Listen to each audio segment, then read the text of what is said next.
and welcome to Two CPAs and the Mic, the podcast where we talk tax, finance, and all things related to business. Whether you're a business owner, working professional, or someone who wants to start a career in accounting, this is the podcast for you. Hosted by CCK Strategies partners Jeff Frable and Sara Mays, we dive into relevant business and tax matters with working professionals to make these topics less intimidating, relatable, and dare we say fun? Let's get down to business. Welcome to another episode of Two CPAs and the Mic. We're so glad you joined us today. We're here to cover relevant business tax and accounting topics for entrepreneurial business owners and other professionals, whether or not they're in the tax and accounting profession. We're also here to share practical information without all the stuffiness and the jargon that's stereotypical of our industry. Thanks for joining us today. Today, we are talking about the Internal Revenue Service and other state tax agencies. We're going to talk about how scary it can be for people, why they shouldn't be scared, how to deal with the IRS, and the different changes going on at the IRS these days. So I'm Jeff Frable. I've been a partner at CCK Strategies for 20 years, been here 25, and I have my trusty co-host today, Sara. Hi, Sara. Hey, Jeff. How's it going? Hey, everybody. I'm Sara Mays, and I have been with CCK for 18 years and a partner for a handful of months. Yes, great handful of months. Yes. Hey, Christy Porter, how are you today? Morning. Good morning, everyone. I'm glad to be here with you. I am Christy Porter. I've been with the firm for about 10 years. I'm the Director of Business Growth and Development. Glad to be with my teammates this morning. Yes, she is our trusty on-air producer who keeps us on the straight and narrow. So we always appreciate Christy and her input. But it's not about us today. It's about the person who's on the mic. We are really the mic. That's okay. There's the new intro. Nice. I know. We need to get like an echo. The mic. So anyone that's been listening to our shows knows that that's a very key part to our show is not just the two CPAs that are talking, but the person that's on the mic. And today we have a very special guest. We have one of our partners, Luann Rinowski. Good morning, Luann. Good morning, guys. How are you this morning? We're great. So Luann is a very special partner. She's such an encourager. She's such a lovely person and she knows her stuff. And Sara, we've talked about over the course of these episodes how CCK is a place to learn. It's a place to be loved. And it's also a place to land, and everyone has their story for how they landed at CCK. Luann, you've got a great story. Would you give us just a brief intro to who you are and how you got to CCK? Very unconventionally, very non-traditionally. I had been at a smaller CPA firm. And when I was 23 years old, I decided that I wanted to get my CPA after my youngest child graduated from high school. And so just as she was graduating, I really began to look and see. I was in a very small firm. I was as high up as I could go without being the owner. And so just began to look around. But I wanted a place that cared about the people because that's what I care about. That's the good fit for me is when it's all about the people and how we can help them do life, do whatever they do. And so I came for an interview. I had a emergency call for my mom that morning. I had a dental procedure done. So I still I still had a numb lower lip. And I thought, you know what? If this is the place, God will just make it happen in spite of all this. And so he did. And that was almost 17 years ago. And I have been a part of CCK for 17 years. I've been a partner for 7, just over 7. I've had my CPA for just over 10. And so it's been a wild ride, but a lot of fun. Well, we love your story, Luann, and like you said, it's unconventional, and that's the story for a lot of people at CCK, and that's one of the reasons why a lot of our younger teammates look up to someone like you and someone like Sara who had this non-traditional approach and just kind of stayed at it and went from one thing to another and just continued to make progress in their career. And That's one of the things we wanted to highlight on today's show is a specialty of yours, because over the last several years, you've really developed a specialty in dealing with the IRS and taking care of it. In short, if we have an IRS issue or one of our clients has an IRS issue, especially an audit, heaven forbid, we bring you into the mix. And so we wanted to highlight that information and talk a little bit about that. So just to get us started, just tell us how you got interested in dealing with I don't want to call it IRS controversy because that makes it sound really dangerous, but it could be anything from a notice to an audit. So how did you become interested in working with the IRS? Sheerly by accident. I had been at CCK for about a year and a half, almost 2 years, I guess, at that time. I was working with clients because that was my background, is working with those entrepreneurial clients. And one of my clients was pulled for audit.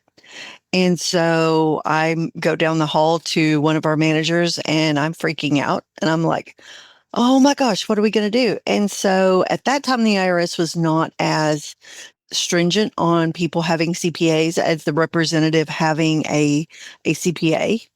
And so this manager said, well, you can handle it. And I'm freaking out. I'm like, no, I cannot. I do not know what I'm doing. But what happened was that I found that I could communicate with the agents just by treating them like regular people. I could provide the documentation and kind of de-escalate the stress for the client to some extent. We run our audits very, very fast in that what's the question? Let's asked and answered, and get those audits closed as quickly as we can. And so we now have a team of 7. Just because there's been so much of this kind of work, it is interesting. The running joke for several years was that all my friends were IRS agents, but I actually have other friends. But 4 of which are on this call right now. Right. But what I found was that if I treated them with respect and I worked within their systems that they had no choice about, for the most part, an audit has a process and it has to follow the process. And so my team and I, that's what we do. Pull together the documents. We provide those in an easy, smooth manner. And most of what I do is the actual representation, which involves basically framing what they're looking at so that they can understand how the tax code applies to it. Sometimes it's arguing. A lot of times it's pushing back because tax code is something to be interpreted. Yeah. And so I just found that I was pretty good at it. I've always been good at arguing. So we were able to just successfully get some really good results for auditors. That very first case went on to appeals, IRS appeals. Very first case, we went to appeals. And that too was another freaky thing. But I now have a contact in the appeals office that I can call and say, hey, Jackie, what about this? What about that? How can we do this? How can we do that? And so it's become a resource for us to have these different relationships and different contacts, because when the new IRS things come up, we can make a call. What's going to happen? What are we looking at? That's been very, very beneficial in the current market, in the current climate. Before Sara jumps in here and asks you some more questions, I do want to make a point for any of our listeners that may be professionals in the industry and think, well, all I need to do to be successful with the IRS is treat them like people. We've talked many times about when you try to be who you are, it never works out as well as when you just be you. And that's the beautiful thing about what you do, Luann, is it's not an act. It's just that's who you are as a person. And you've taken that part of your personality and your makeup and you've applied it to your profession, just caring for people. And so you find out when you treat people like people instead of the big, bad, naughty IRS, you tend to get along a little bit better than doing it another way. And that's been true. We've had some very combative auditors, and they're more difficult to treat well. It's hard to love everybody, right? It is, but you learn to just shut it off and make it transactional. Right. Because if they want to be combative, they can be combative, but I don't have to be. And so then it's a matter of what else do you need to close the audit? What else do you need to close the audit? And sometimes that's the only answer is let's be done because you're not going to listen and you're not going to pay attention. But I've only had a handful of those. For the most part, auditors will work with you even when we disagree. There's a mutual respect of, I know my stuff and my job is to represent a client, to care for them and to get them the best answer. And you're an IRS agent and you may have a very different viewpoint or interpretation of the law. And so I am not going to agree with you just because you don't agree with me. Right. Well, okay. So let's, we've been talking about appeals and going and having audits, but let's start from kind of the beginning. I mean, it doesn't go right to talking to an IRS auditor, right? You're not going right into it. So what's the most common reason that a client would reach out to us as a practitioner to have to connect with the IRS or other state tax agencies? Most recently, especially in the last 4 years, it's where is my refund? Why have I not gotten my refund? Yep. And those are probably the most calls that we get, at least here in the last 4 years. During the pandemic, the IRS shifted and adjusted, and they did not have systems that allowed them to work remote for the most part. And so there were piles and piles and piles of returns that didn't get posted, that got stuck somewhere. And so it caused delays, and it's still causing delays. We're still working on things from 21 and 22 related to getting some refunds. The quick tax law changes that happen at that point in time where you could carry back net operating losses to 5 years. Some of those kind of things are still hung up in appeals or I have one case with a taxpayer advocate, and it's 4 years old, but it's $220,000. So giving up is not going to be what we do on that. That taxpayer should get that money. And so just knowing the system and knowing when should I call, when should their contact or their person here at CCK call, and when is it something as simple as on the notice there is a fax number. You just need to fax this one piece of paper and letting the taxpayer handle it. Right. Okay. So in that vein, I mean, how has communication changed even since the pandemic? How has communication changed over the years? I mean, we're going from handwritten notices or handwritten responses to where are we at today? How has that changed? You know that they are working so hard to come into the current century. Yes. Not this current decade, the current century. Yes. And the IRS actually has invested quite a bit of money in IT, getting better computers. They still have in some of their systems, they work on a DOS program. Many of the auditors, that's the program they still do their write-up in, is an old-fashioned DOS program. Yeah. And so part of it is cybersecurity. That's where a lot of their dollars have gone, is in protecting, making it easier for us to log in, to look at an account. And that's even as an individual. You can log into the IRS website, set up your login credentials, and be able to go out and look. Did I file a tax return? What was the income? What was the expenses? What did the return tax say? You can go out and look at that. Well, all of that requires that IT security. And so they're trying to become more user-friendly, more relevant in being able to get information. They have lost a lot of agents, so they have to become a bit more automated than they've been in the past. Well, so, I mean, go ahead. Sorry. Well, I was going to say they don't have, the IRS doesn't really have an online portal. Some state agencies do, but the IRS doesn't. And usually when the IRS reaches out, it's through a notice. And you mentioned before, there's like a fax number or a call at this number or send a response, mail in a response. What have you found to be like the quickest way to connect with the IRS? Because we hear all the time the long wait times on the phone. Mhm. How long is it going to take to process a written response? Those kind of things. Anytime you involve a real person, you're going to have some delays. One of the most, probably in the last 6 months or so, maybe even 8 months, I've found that it's much more efficient, both time and the taxpayer's money, to have the taxpayer join me on a call very early in the day. The earlier you call, California's not awake yet.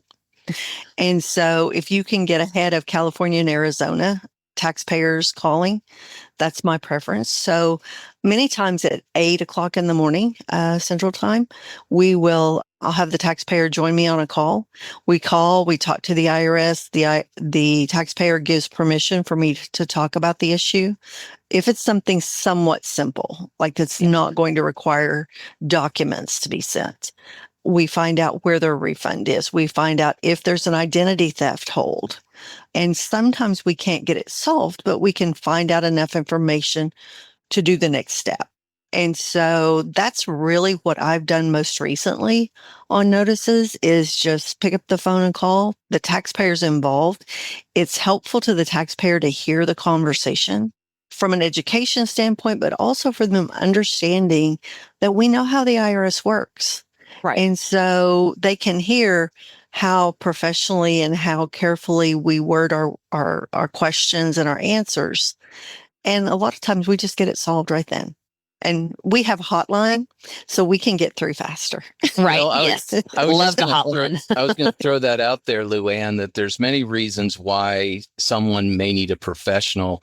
Not only is it because of we know how to deal with them, we know how to talk to them, we know how the process they go through, but it could be the simple thing of the hotline we're laughing about, that we actually have a tool that allows us to get a fast pass. We move to the front of the line. And so many times we're only on hold for less than 5 minutes, whereas the general public may be on hold for a much longer Hours. time. Yeah. Luann, may I ask a question based on what you said? I'm coming from the non-accountant perspective, so I hear things differently than you guys. And from so many of us, we think of the IRS as the boogeyman, as the bad guy. And you're stating these are people who are doing their job, and they have a role to play. But you also mentioned oftentimes there may be an identity theft hold, and ultimately that's protecting me. They see something that's up. That's something, there's a red flag. Do you see a lot of other ways that the IRS actually protects the end user? They do. They've done a lot related to the identity theft. They have a specific form. They have a specific call line. Unfortunately, and this is really across the board, for any tax strategy for even individuals, somebody somewhere sees it as a game, and they decide, oh, I'm going to file a fraudulent return. Sometimes that's on a business, sometimes that's on an individual, or they're going to misuse the letter of the law in a filing. And we've seen a lot of that over the past few years, where there's an awesome tax code related to a really cool opportunity, and somebody decides to abuse it or take advantage, and they cheat, basically. And so some of the things that are in play are to protect not necessarily just the government, but to protect the individuals. There was a group, and I don't remember, you guys might remember better how long ago, that would go out and file hundreds of fraudulent 1040s, where maybe those people only had like a W-2. It wouldn't even necessarily be our client base, but they might go out and file hundreds of personal returns. And so the IRS is continually adapting and improving and changing their filters so that they can catch those. And they're filing those fraudulent returns to attempt to get refunds. Correct. Yeah. So Right. That's why the IRS has really stepped up their game, so they're not sending out fake money. Right. Well, and then the money goes out, the accounts have already been closed where the money was deposited. Right. And our clients or our taxpayers still have to file a paper return. They have to wait months and months to get their refund that is legitimate. And so that's the long answer to your question, Christy, in that they're trying to make sure that someone is not getting our Social Security numbers or birth dates and misusing them. Yes. So with that, we have to talk to the IRS. We've got to talk to other state tax agencies. And I mentioned earlier, what's the common reason that a client would need to reach out? But what's the most common notices, and why would the IRS or other state tax agency be contacting the clients? What's the most common notices that you've seen? Missing documentation. Both from a business and individual. Yeah. Missing documentation, missing attachments to tax returns. There are certain forms that they might be looking for. The IRS has a system where they run most returns through a data mining type system. I don't know what really to call it, but they data mine. And so if you only have $100,000 worth of income, yet you have a mortgage interest of $50,000, then that's going to set off a red flag, and they're going to ask for a calculation on that. And so this system that they have where they do the data mining, there's parameters for if you only make $100,000, there's no way you can have a house that's that much. So did you make a mistake? Is there a typo? Is there an error on the return? And so those are the notices we see most of the time is something on your return doesn't make sense or something's missing. And that doesn't necessarily mean it's wrong. Right. It's just that it doesn't make sense. Right. Within the parameters of their data mining. Right. And on that data mining, they're data mining not only the returns that have been filed, but they've also already data mined any other returns that have been filed by others, i.e. 1099s or W-2s, anything that's coming in from an employer or another business, those are being put into the system, and then they're comparing the two, right? Correct. And that can flag a notice very quickly is there's a 1099 that you got for selling a widget and you didn't report it on the return, or they don't see it separately on the return. And so they might send you a notice, and that notice might be, hey, we've increased your tax by X. Well, maybe you file that on a Schedule C or a Schedule E business. And then it's just a matter of going back and going, oh, this was already reported and here it is. And it's pretty that simple. Right. And it's pretty automated. I just want our listeners to know that's pretty automated. And those notices that come from those mismatches are pretty automated. There's not 10 people in a back room ticking and tying numbers between tax returns and what information they were provided, right? Correct. Well, the other part to that is, so this matching system that you're talking about, which often is more prevalent on the individual side than the business side. When you do get that notice, it's going to be slanted towards the IRS. So, for example, if you skipped reporting security sales from your financial advisor, they're going to pull off the base, or they're going to pull off the proceeds, assume there's no basis, and the assessment is going to be for the entire gain. Whereas that does require a response from you to go, no, I do have basis in this that needs to be considered to lower my gain. So always know that those notices are always kind of slanted towards the IRS. Right. And they can, and to say that a different way, the notices are based on the information the IRS has at hand. Yeah, that's true.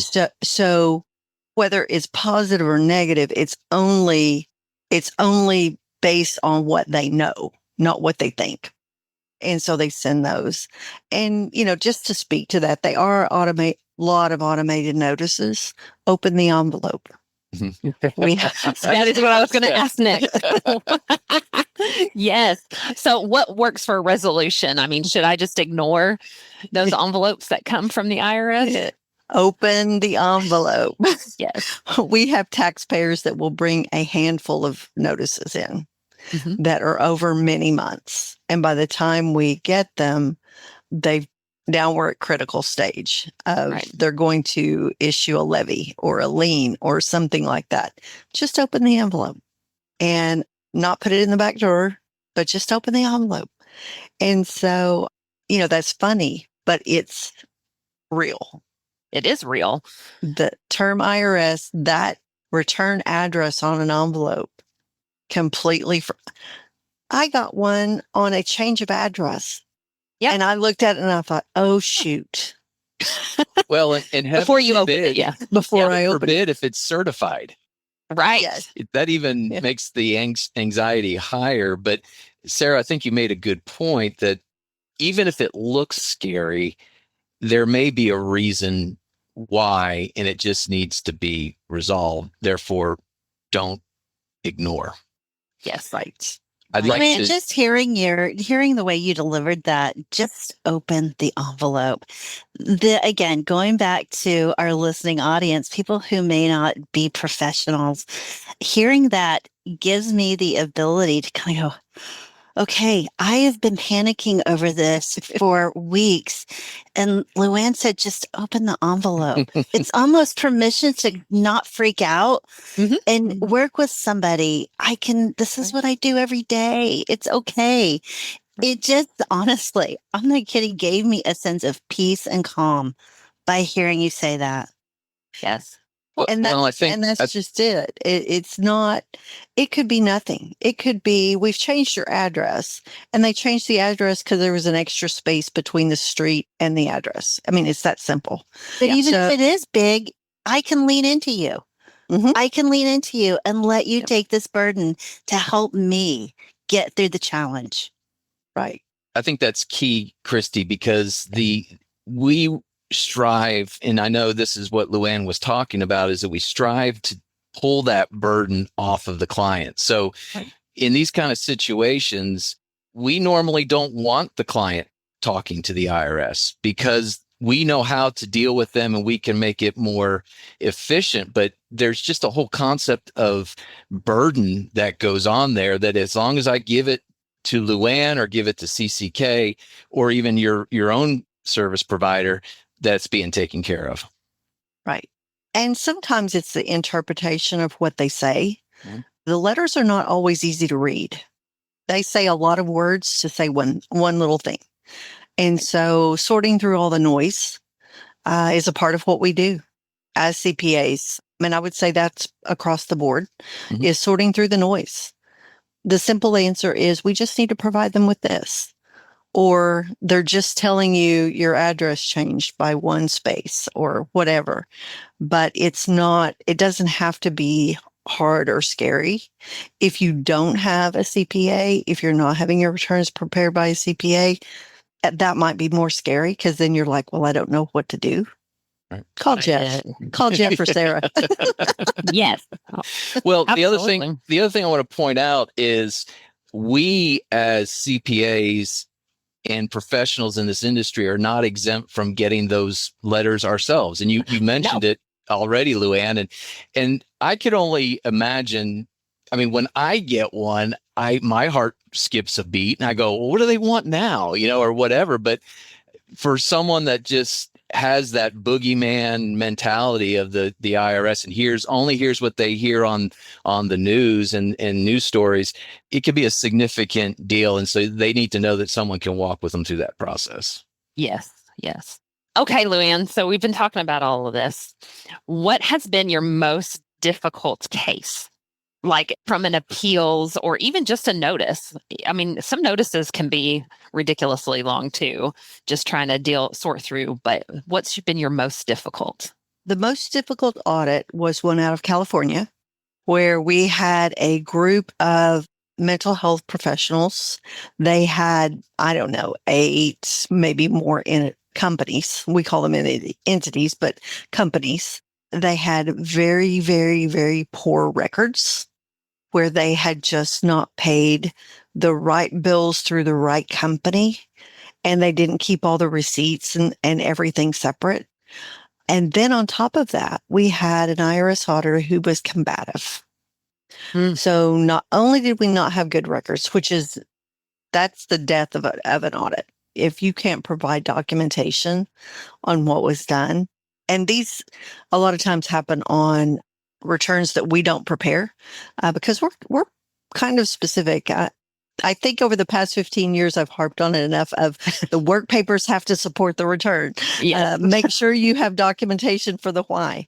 Because in 5 years, you're not going to remember what we necessarily did when we took a particular strategy on something, but having that documentation, having those pieces. Now, we don't fill our work papers with every receipt and all those details, but we do ask the client, hey, you need to keep these receipts and you need to have documentation. And so we had very poor record keeping. They did not have receipts. They did not have documentation for bills that were paid, for transactions, and they could have all been absolutely legitimate, but they didn't have the documentation. And so this auditor was very, very legalistic and very power Hungry? hungry, tripping, I don't know, very much on a I'm the IRS and you're nobody kind of mentality. And so it was hard. There were times I hung up on him because he just got so hateful and aggressively so. And so we began to just mostly communicate via emails and faxes because I needed to document the conversations. Yep. And that was a part of what had to happen is that we just had to have documentation of the conversations, of the communications. And so we ended up going to appeals. In appeals, there were 2 attorneys, the appeals agent, who was also an attorney, 2 revenue agents, and me. I have never before or since had an appeals conference like that. Wow. They were just, I don't know what they were looking for, but they were aggressive and they were out for blood. And so that's been the hardest. Now to be fair, the taxpayers should have kept all the records, and I couldn't do a lot without having any kind of documentation. Right. So then it was mitigating damage, which sometimes that's the case. If there's an error on the return, we're going to agree that was an error. If there's an interpretation that's different, we are not going to agree, and we may take it to appeals or not, depending on the dollar amount, because sometimes the question is, how much do you want to pay to be right? Right. And you get to that when you cross the end of an audit, you get to that thought process, the hazards of litigation. And so we're able to do that. There are 2 of us that do the actual representation. And then we have a team of 5 who helps us put all the documentation together. Ben and I do the representation, the conversations with the IRS, and then the rest of the team pulls things together, but they are so good at what they do. So the lesson from this is you need to have your stuff together, right? You have to have your documentation. So it is, so listeners, listen, when we're harping on, we need documentation, or you need to save this in your safe or in your computer documents. Yes, you need to save it, just because, like you said, Luann, you're not going to remember in 3-4 years down the road. And if your return's pulled for audit, you need to be able to supply why you did what you did. Luann, can I ask you a question real quick, Luann, about the one thing we don't want to convey is additional fear with our listeners if they get an envelope or a letter from the IRS. Because rarely does it go from envelope to appeals.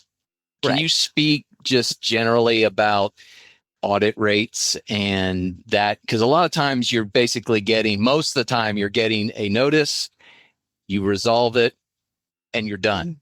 There are times when it goes further. Can you kind of give an idea of not necessarily the percentages, but just from a big picture perspective, how much that happens? I don't know that I know percentages, but it depends on the type of audit. The IRS has several different types. Some of them are correspondence audits, which is not a conversation with an auditor. It is providing documentation related to maybe your mortgage interest, which is one of the main ones, because it's just here are the 1098s, and here it is, and here's the calculation, and look at it. It's just right there on the return. So proving out certain types of deductions on a Schedule A, the itemized deduction form. Sometimes it is on an individual audit. Right now, we're seeing a lot of audits on rental properties. If a person has quite a few rental properties, then the audit might be on those. But like the last couple, we've had really good books and records. So then the question becomes, was this person active in the rental? Like, did they run the operations? Did they have a management company? Exactly what was the role? And that tells us as tax preparers how to present that on the return.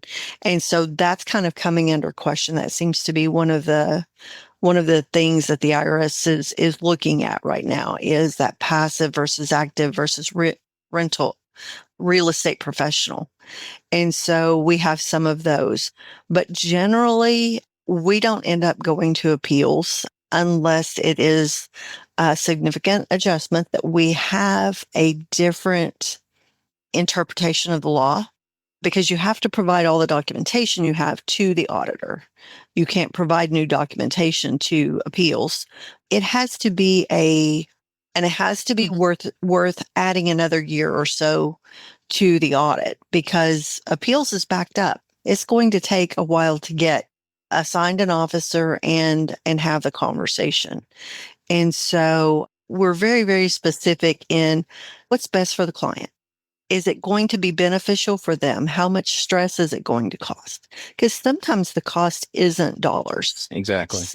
IRS audits are stressful, and they're stressful from the beginning to the end for a client or a taxpayer. That's why we run them so fast, is if we can shorten that length of stress, they're going to appreciate that.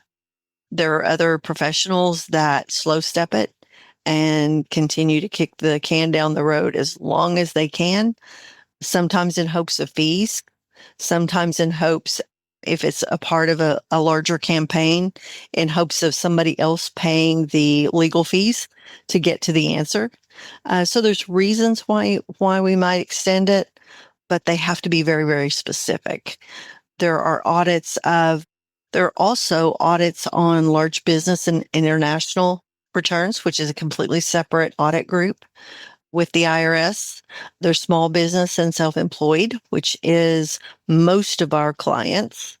And then there's just the individual audits on individual tax returns. So it can have a different scope. Right. All right, Luann, when a taxpayer has gotten the notice and we're going back and forth and we're in an audit, when should a taxpayer what should they never do when they're communicating with an IRS auditor? Most of the time, I would suggest that the taxpayer not represent themselves on an audit, unless it's a very simple, like a correspondence audit. Only because if they have a tax professional, you have to know the systems, you have to know the rules of what to do and what not to do. They should be honest. Don't lie. There's interpretation of the law, which is not, it's neither a lie nor the truth. It's interpretation of the law. But if you have obviously misstated something, own it. That gives you credibility with the auditor. If you lie and they find your lie, they will dig deeper, because then they don't know what all you did lie about. Right. And so that's a part of the professionalism that we bring to the table, is knowing the rules, knowing the scope, being able to stop the auditor to say, you know what, I'm not going to send that to you because that's out of the scope of this audit. If you want to, if you want to look at that, you're going to have to do something else. And so in an audit, you're telling a story, and you're telling the story of what the return looks like and what it should have looked like. And so framing the documents as you send them, here's what was going on in their world. Maybe there's a large W-2, but maybe they've started this other business. So maybe that year they are working 16 hours a day because they've got two things going on. And the IRS is arguing, well, they didn't have time to be able to do this. How do you know? You don't know what was going on in their world.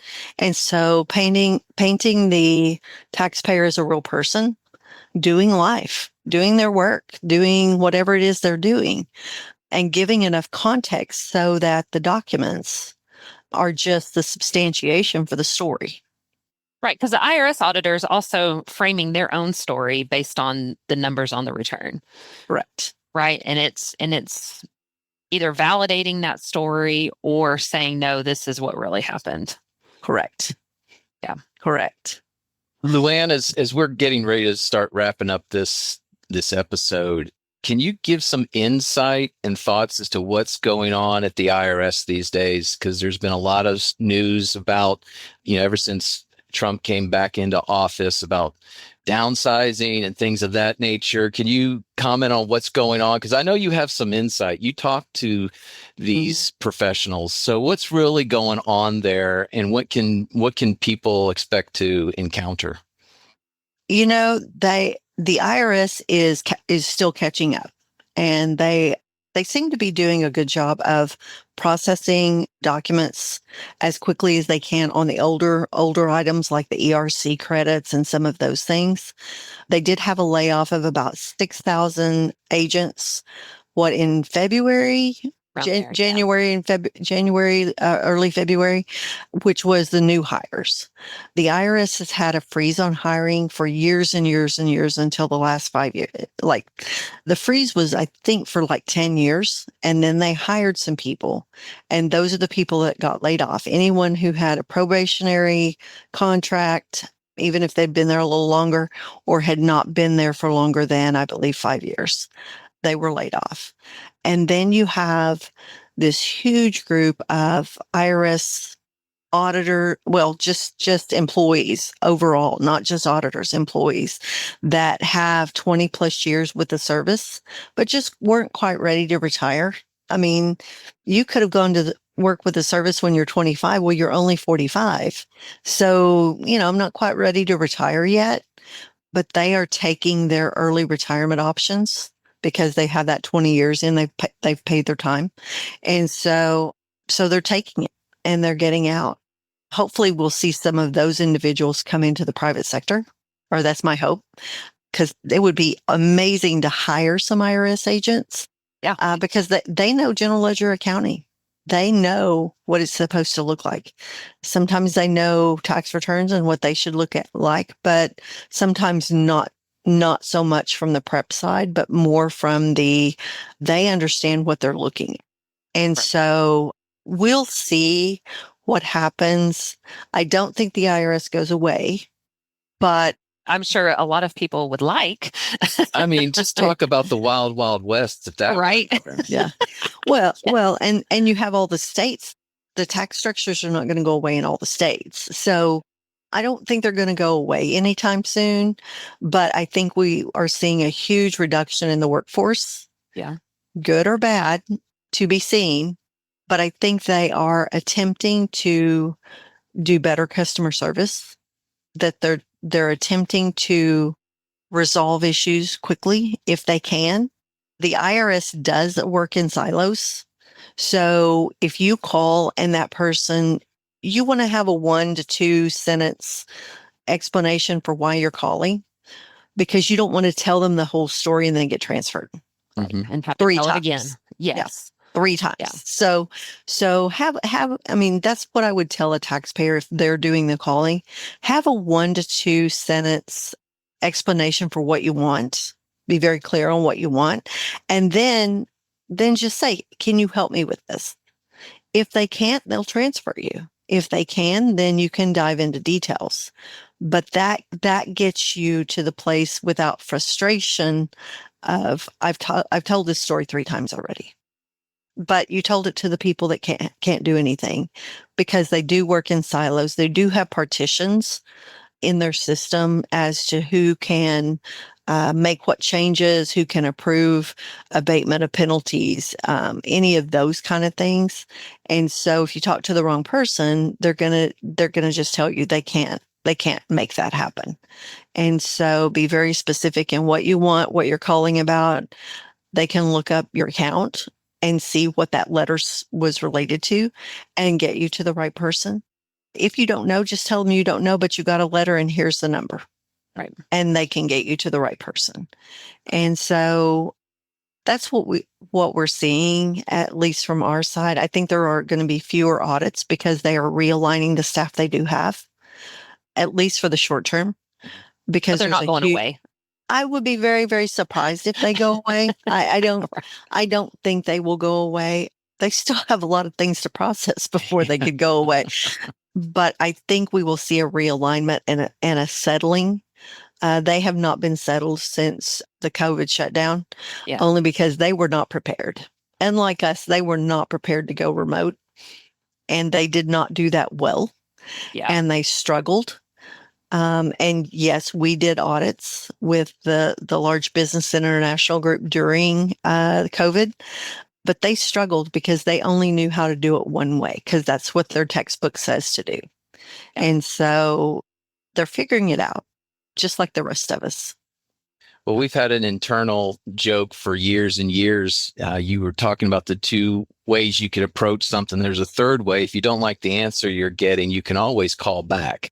That doesn't mean that you're going to find someone who's going to be a wildly different with an interpretation of your situation.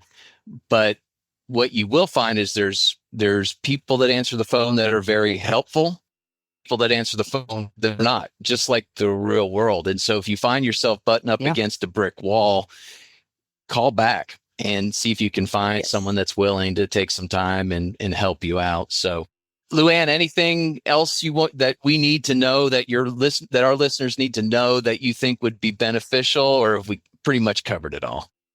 Those are the main things. Call your professional, but open the envelope. Open the envelope. I think that's going to be the title of all of this. That's going to be the title of this episode. Open the envelope. Sometimes the basic commands are so good. Yeah. But you're right, Jeff, in that if you get a hold of someone that's just not helping and they won't listen, hang up and call back, because you may get a hold of someone who has more experience, who knows the terminology, who has maybe better social skills, but a lot of times just someone with more experience that knows what you're talking about and can interpret what you say, because most taxpayers are not savvy in tax language, can interpret what you say to get to a resolution. And so they are not evil for the most part. Some of them are hateful, but so are the people at the grocery store and sitting at the red light. Just remember they're people. Yep. So, well, Luann, we're so glad you got to join us today. I think as we start to wrap this up and kind of pull together the key takeaways. Number 1, open the envelope. Don't be afraid of opening that envelope. And number 2, most significant, is get someone to help you. If it's not a simple process to resolve, let someone else carry that burden for you. There's a lot of value in that, not only in what from a time perspective, but also maybe even from a dollars and cents perspective. So no one needs to walk that journey on their own. Get someone to be with them. So Luann, thank you for your time. Thank you for your expertise and quite honestly, your personality as it goes with dealing with this type of subject. But we don't want to let you out of here without our final segment. And Sara Mays, what is that segment?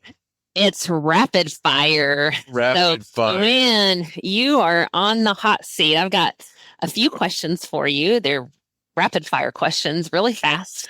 And so I know this is a surprise for everybody. Yes. You did not. I'm a little scared. I don't think you will after the first question. No, it's good. It's good. All right. Question 1, Luann. Phone calls or texts? Phone calls. Okay. All right.